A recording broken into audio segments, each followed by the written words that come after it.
All right, so we're going to be starting off in Genesis 29 this morning, picking back up in Genesis chapter 29. So, as many of you know, we've been just working through the Bible, line by line, verse by verse, chapter by chapter. So, we've left off right at the end of chapter 28 last week. And we saw Jacob on his journey to try to find a wife. He's kind of mirroring what we saw Isaac go through. And in chapter 28, we saw him, he had a dream of what everyone knows as Jacob's ladder. He saw the ladder to heaven with the angels going up and down on it. And we just want to remember that that's symbolic of Christ. That's what it's showing us. Our way to heaven is Christ. That's what that ladder was to represent, was Jesus. So Jacob's on his journey to try to find a wife, and we've seen him stop over, and now he's going to continue on that journey. So Genesis chapter 29, and we're at verse 1. So Genesis 29, verse 1. Then Jacob went on his journey and came into the land of the people of the east.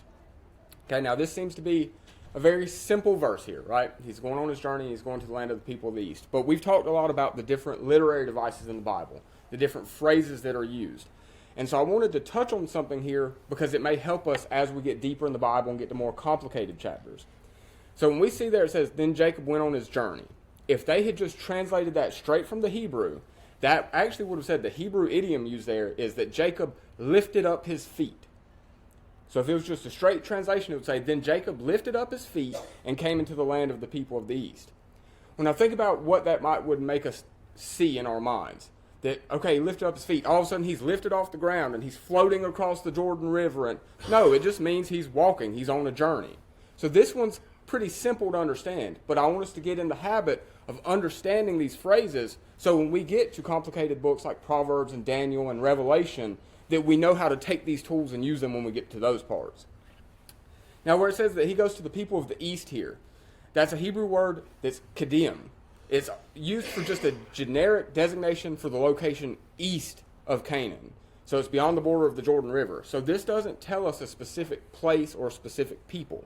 We have to study the verses around it, the whole chapter, to understand where he's going. So again, just one of those tools we can use as we get into more complicated verses. So Genesis chapter 29, verse 2 here. And he looked, and behold, a well in the field, and lo, there were 3 flocks of sheep lying by it. For out of that well they watered the flocks, and a great stone was upon the well's mouth. Now, we talked about this Thursday at Bible study, right? That there are certain words. It's a literary device called asterismos. That is just a complicated word to say, this word is pointing you to something important. Now, we talked on Thursday, there's 2 in here. Christopher and John, do y'all see the 2 that are there? Behold and lo, right? So that word behold, a well in the field, it's always the next thing after the word. Behold, a well. So the well's important. And then lo, there were 3 flocks of sheep. The flocks of sheep are important. So this is pointing us to something being important here. Now, wells are important because in that area, water is very precious. They have to have water, and it's not plentiful. So that's why it's pointing us to the well being important. But we also know that Isaac met his wife at a well. We're going to see that reflected in Jacob here as well. But then why are the 3 flocks of sheep important? So what would happen here is this well in particular, they're gathering all of the flocks together, and they will water all of the flocks at one time. Because water was so precious to them, they wanted to have everyone there to water their flocks at the same time to keep everything fair. So we're going to see that kind of repeated as we go further in this chapter. So verse 3, and thither were all the flocks gathered, and they rolled the stone from the well's mouth, and watered the sheep, and put the stone again upon the well's mouth in its place. Now in the King James, when we read this, it sounds like they're actually giving water to the sheep here. If you're reading in like an NIV, it may read a little different, and you'll actually get a better representation of this verse. They are not watering the sheep in this verse. This is just telling us this is how they would do things. And that will make sense because when we get a few verses down, we're going to see Jacob water the sheep. So why would he give water to the flocks if they've already done it? This is just telling us this is the normal order of events here. That they would gather the flocks and then they would all water the flocks from that well together. So verse 4. And Jacob said unto them, my brethren, whence be ye? And they said, of Haran are we. So he's asking, where am I? Who are you guys? And they tell him, you're in Haran. You've made it. Now, Zach had a map that he used last week. I'm going to bring this map back up. So we'll see it here on the slide. I know it's kind of hard to see, but about there right down here at the bottom is where he left off in chapter 28 last week. Now you see this line goes all the way up to the top, and that top point is Haran. So we see how much further he's traveled now. This was a journey of around 400 miles. So Jacob didn't just go across town looking for a wife. When he was told to leave Canaan so that way he could find a wife of the righteous bloodline, he made a journey of 400 miles to make sure he was getting away from that corrupted bloodline of the Canaanites that had mixed with the Rephaim and the Nephilim. So I just wanted to show that, to show how far Jacob was willing to go to follow God's plan for him and what the family had and follow what Isaac and Rebekah wanted from him. Because remember, Esau took wives of the Canaanites, and it said that broke his mother and father's heart. He wasn't supposed to do that. So Jacob's doing the right thing here. So then back to verse 5 here in chapter 29. And he said unto them, Know ye Laban the son of Nahor? And they said, We know him. Okay, so we've hit on this a couple times. We talked about it on Mother's Day, how I think that sometimes this is better that they only had a few words for family. But this word son here, Laban was not the son of Nahor. He was the grandson of Nahor. In Hebrew, they didn't have words for grandson and nephew and great-grandson and all these things. They just used a few different words. And it's another literary device that's used as taking a part to represent the whole. Son being used for all male descendants. If you're a male descendant, you're a son. Whether you're a grandson, great-grandson, whatever, it doesn't matter. So we'll take a look at the family tree in just a minute so that way we know we're not missing anything. But names also mean something. Laban here means white, glorious, the root meaning to be white or to be clean. Now what's the significance of that? The significance is that he's found Laban, and this is how he knows that he's in the right place and he's got the righteous bloodline. He's found his kinsman and who he should marry to. That way the bloodline stays pure for Christ to come through. Because remember, that's why we study all of this. This is all for the bloodline that Jesus would come through, and it had to be pure. It could not be mixed with the fallen angels. So that's why that name, meaning to be clean, signifies something there. Now this next slide, this is going to be a little hard to show, but I can give this to anybody that wants to look over it. But I just wanted to show that we have these family trees that show the generations, and we can see that Laban was not the son, he's the grandson. They skipped over Bethuel. So we actually have this laid out if anybody needs to look at it, if it would help you. To me, I can read the verses where it says so-and-so begot so-and-so begot so-and-so, and it is just mud in my mind. But I can look at this and it's clear. So having that visual representation helps me. So if anybody needs that, just let Zachariah know. We can get that to you. So now back to verse 6. And he said unto them, Is he well? This is Jacob asking about Laban. So saying, Is he well? And they said, He is well. And behold, Rachel his daughter cometh with the sheep. Again, that word behold being used for emphasis. And behold, Rachel. Rachel's important. That's what that word's pointing to there. So he's just asking, how's Laban? They say, oh, he's doing well. Actually, that's his daughter coming right there. Verse 7. And he said, Lo. That word lo, again, pointing emphasis. It is yet high day. So it's around midday. So it's important that we know what time of the day this is. Neither is it time that the cattle should be gathered together. Water ye the sheep, and go and feed them. So it's the middle of the day here, and he's saying, we'll find as we go further and further, that Jacob's a pretty good herdsman. And he's saying, why do you have all the sheep here at the well? They should be out in the pastures. They should be out grazing. Why are you all gathered here? Well, again, we know they're waiting to water the sheep. So they're wasting a little bit of time here that they shouldn't be, but I think Jacob may be wanting a little bit of privacy with Rachel as well. He knows he's supposed to marry from this bloodline, and they just said, hey, here comes the daughter of your uncle, the bloodline he's supposed to marry to, and we're going to see he's pretty smitten with Rachel right out the gate. So verse 8.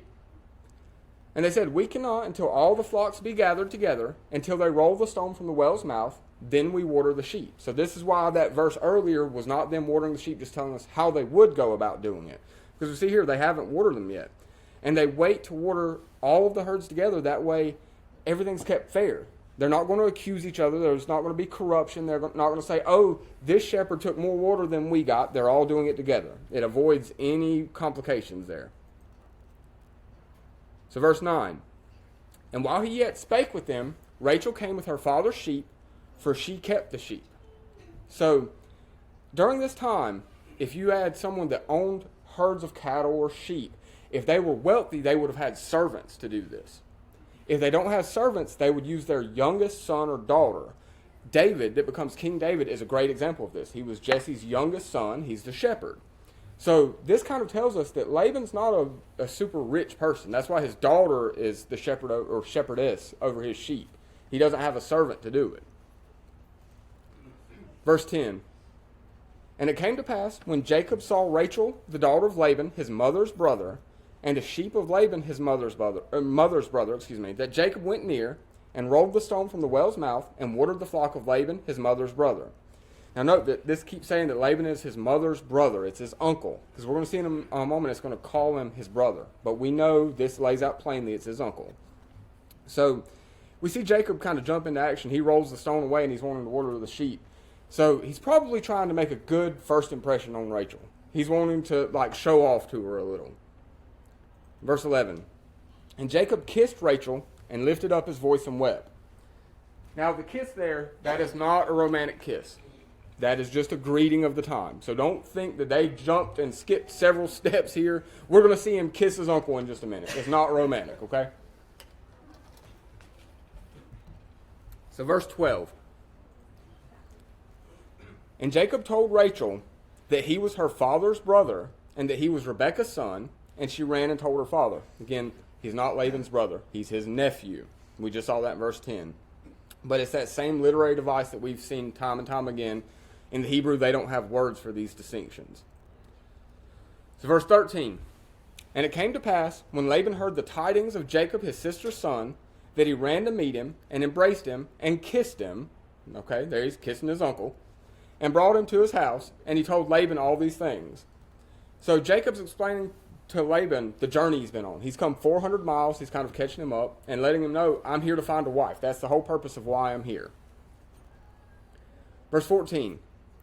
And Laban said to him, Surely thou art my bone and my flesh. And he abode with him the space of a month. Okay, so it telling us that he's been with him for a month is important here. So during this time with these people, the way that the custom was set up was that not even just a family member, a stranger could come to you and you would entertain them for 3 days. No questions asked. You'd take them in and that'd be fine.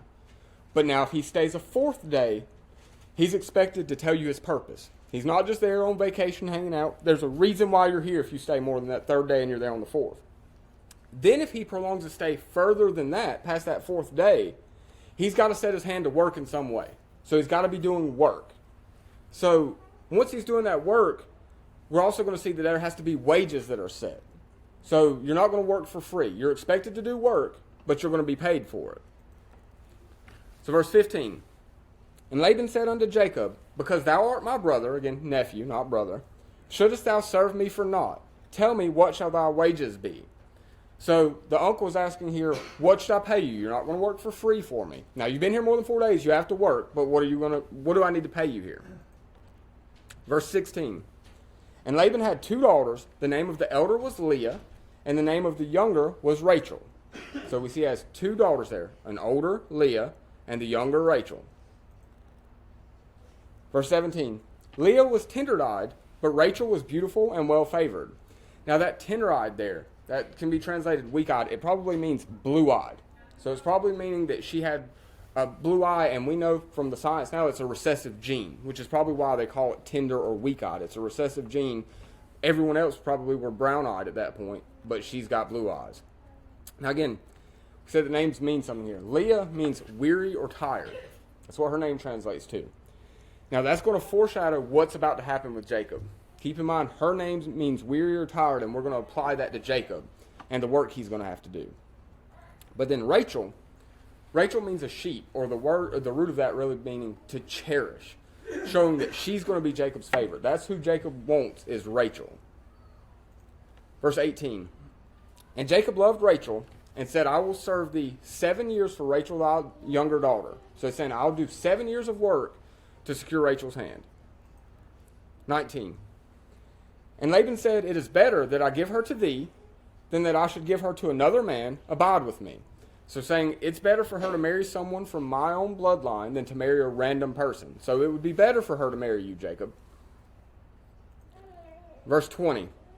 And Jacob served 7 years for Rachel, and they seemed unto him but a few days for the love he had to her. So that shows how strong his feelings were towards Rachel, that he worked 7 years, but it says it was just like a few days to him. But I want us to take a look back. We're going to go back to Genesis 27:44. You don't have to turn there. I've got the verse here. But look at what this says. This was Rebekah talking to Jacob after Esau got upset that his inheritance was given to Jacob. So it says, and tarry with him a few days until thy brother's fury turns away. So Rebekah had planned to send Jacob away for just a little while. Just a few days, go away until Esau's calmed down some. And now it's been 7 years. So just keep that in mind, you guys. When y'all are told to be home at like 10, 11 o'clock, the Bible says you can be a little bit late. Right? It's okay to break curfew just a little bit. Don't tell your mama I said that. Okay, and then in Hosea 12:12, we see that Jacob's servitude is referenced to what he did for Rachel here. So Jacob fled into the country of Syria, and Israel served for a wife, and for a wife he kept sheep. So in Hosea, this is going to be referenced back to here. So just keep in mind that these admits are important. This is building the foundation of blocks we're going to need all the way through the Bible. So back to Genesis 29, verse 21 here. And Jacob said unto Laban, give me my wife, for my days are fulfilled, that I may go in unto her. So he says, give me my wife. So this is consistent with their cultural views then in the Near East, that once a woman was betrothed, she would be called a wife. We talk about the different words that they use for family, that we have more distinctions now. Now we say fiance. They would have just said wife then, even if the marriage hasn't occurred. So she's his wife, even though they haven't gone through the marriage ceremony yet.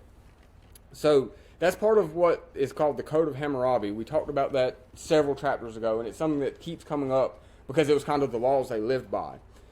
Now, at the end of that verse, that I may go in unto her, depending on the translation you're reading, you'll probably see what that really means there. That means to go in and to be intimate. So that means they're wanting to lay together as man and wife. So that's showing you Jacob has waited 7 years. He's probably a little impatient waiting on this now, right? So he's telling Laban, hey, I've completed my 7 years. It's time. So I've got a verse here from Deuteronomy. This is chapter 20, verse 7. That this is referring to that Code of Hammurabi that showed us that a wife would be called a wife even before the ceremony.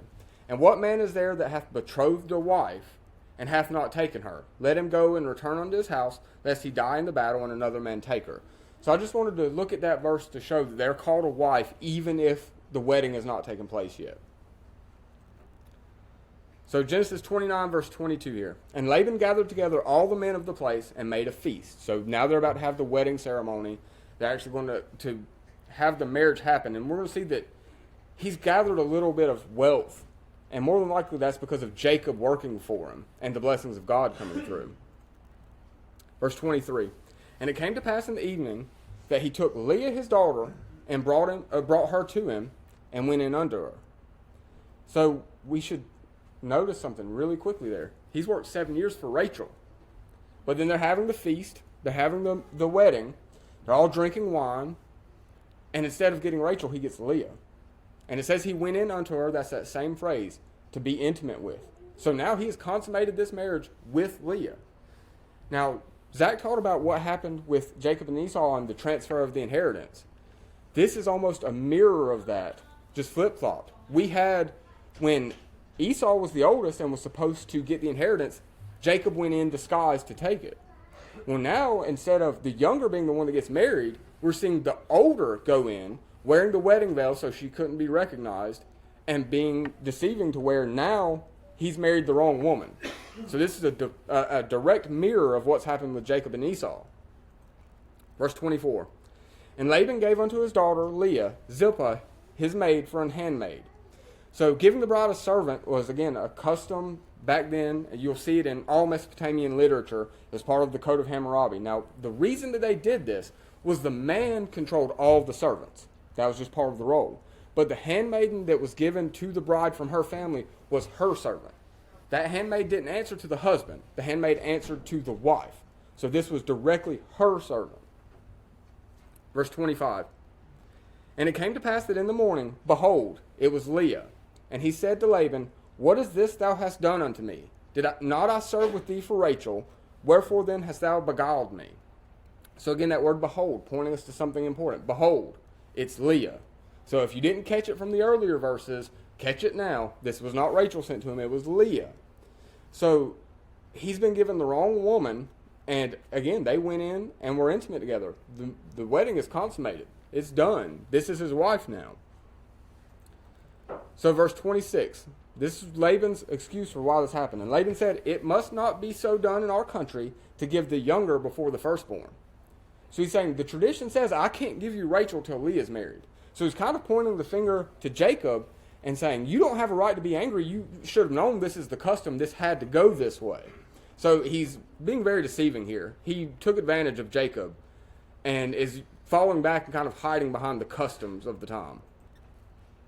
Verse 27, "Fulfill her a week, and we will give thee this also for the service which thou shalt serve with me yet 7 other years." So this is saying complete the 7-year marriage, the 7-day marriage celebration. So that way Leah gets her complete wedding here. And then I'll give you Rachel to be your wife. Now, he's not going to make Jacob wait the extra 7 years. He's saying, you can go ahead and have her as your wife, but then you owe me the 7 years of work here. So this is why it was important to know that Leah's name means weary or tired. Because Jacob is going to have to work double the amount of time he thought he was going to get Rachel. Instead of 7 years, he's going to have to work 14. So Leah's name being weary or tired, again, foreshadowed that this was going to happen. Verse 28. "And Jacob did so, and fulfilled her week, and he gave him Rachel his daughter to wife also." So again, he's taking Rachel here, and it's a popular mistake to think that he doesn't get Rachel till 7 years later. But he gets Rachel as his wife now. The reason that mistake is made is because we're going to see the sons, the 12 that will end up being the patriarchs of the tribes of Israel, starting to be born. And Rachel doesn't have her first until 7 years in. So that's where that mistake comes in. But we'll see a verse that explains why she didn't have children in those first 7 years in just a moment. So verse 29. "And Laban gave to Rachel his daughter, Bilhah, his handmaid, to be her maid." So again, just the same thing we saw with Leah a moment ago. This is her direct servant that Laban's giving to her. Verse 30. "And he went in also to Rachel, and he loved also Rachel more than Leah, and served with him yet 7 other years." So that verse there should tell us he didn't wait till the end of the 7 years, because it says he went in also unto Rachel. Again, that phrase means to lie with as a wife, to be intimate with. And that wouldn't have happened without them already being married. So that tells us he didn't wait the 7 years. He's paying the 7 years after he's gotten a wife. Verse 31. "And when the Lord saw that Leah was hated, he opened her womb, but Rachel was barren." So this lets us know why Rachel didn't have children in those first 7 years. She will have children, but not until that 7 years is paid. And this is why. And now that word hated probably would be better translated as unloved. Jacob doesn't have ill will towards Leah. He doesn't hate her. He just loves Rachel more than her. So don't think that he was just like a terrible husband to Leah or anything like that. He just loved Rachel more. But again, he didn't choose to do this. This was kind of Laban's deception that put him in this situation. Verse 32. "And Leah conceived and bare a son, and she called his name Reuben. For she said, Surely the Lord hath looked upon my affliction. Now therefore my husband will love me." So she's saying, I've had a son now. Surely Jacob's going to love me. And we talk about names again. Reuben there means behold, a son. Vision of the son. So she's saying, behold, I have a son. He's going to love me now. So let's name him Reuben. In verse 33. "And she conceived again and bare a son and said, Because the Lord hath heard that I was hated," again unloved, "he hath therefore given me this son also." And she called his name Simeon. Now Simeon means hearkening, hearing with acceptance. Hears and obeys, an obeyer, hearing.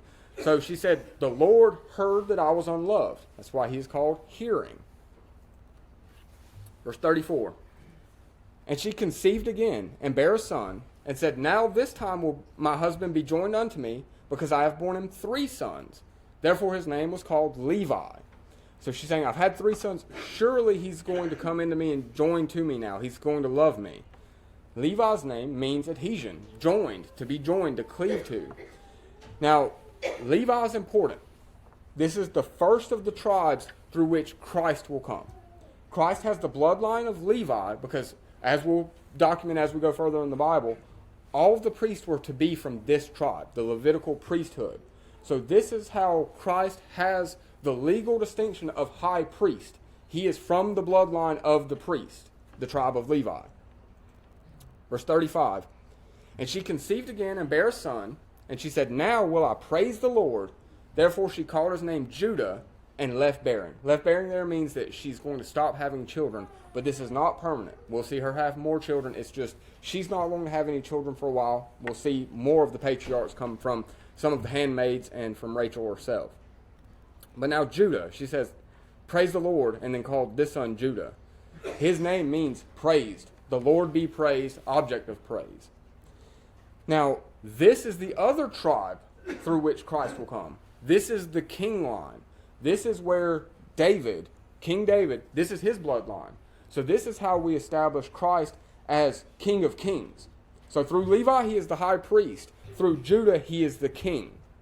That is the two bloodlines. So there can be no ifs, ands, or buts about who Christ is. Not only is he destined to be that through God, he literally has the bloodlines to be those two things as well.